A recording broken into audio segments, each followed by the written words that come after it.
আসসালামু আলাইকুম। Welcome to Pen Galaxy. তো কেমন আছেন সবাই? তো আপনাদের বলেছিলাম যে পাখির ভিডিওটা আমি নিয়ে আসবো পরে নেক্সট ডিশে। তো আমি নিয়ে চলে আসলাম।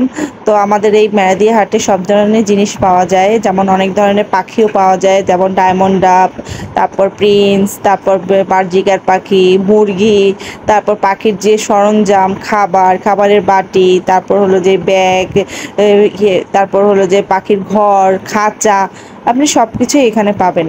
তো এখানে দেখেন এই যে কবুতর আছে, ওই সাইডে লাভ বার্ড আছে। তারপর এই যে দেখেন এখানে এই যে ভাইয়াটা কতগুলা পাখির সরঞ্জাম নিয়ে বসছে। তো এখানে দেখেন আমরা মুরগি আছে, এই যে ওটা তিত মুরগি, ওইটা হলো ব্রয়লার মুরগি বাচ্চা, আর এই কতগুলো বাচ্চা কাটা, এই যে খরগোশও নিয়ে উঠছে রেড আইট খরগোশ, এই যে বার্জিকার পাখি। তারপর এই যে দেখেন কোকাটের পাখি, আমি একটু ধরার চেষ্টা করতেছিলাম কারণ এত দুষ্ট আমি ধরতে পারতেছিলাম না।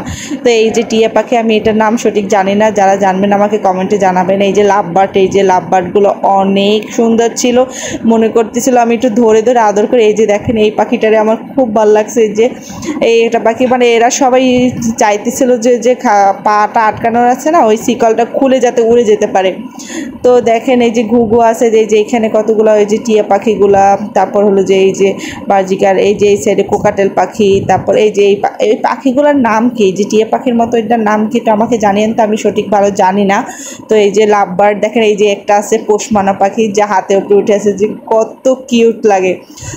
আমার এই পাখিগুলো দেখতে না আমার খুব ভালো লাগে। কার কার এইসব পশু পাখি ভালো লাগে আমাকে অবশ্যই কমেন্টে জানাবেন। তো এই দেখেন ছোট একটা কোকাটেল পাখি, আমি এটা নিতে চাইছিলাম, বাট কিন্তু অনেক ছোট, আমি এটা পরিচর্যা করতে পারবো না, তাই আর নেইনি। তো আজকে এ পর্যন্তই, ভালো থাকবেন, আল্লাহ হাফেজ।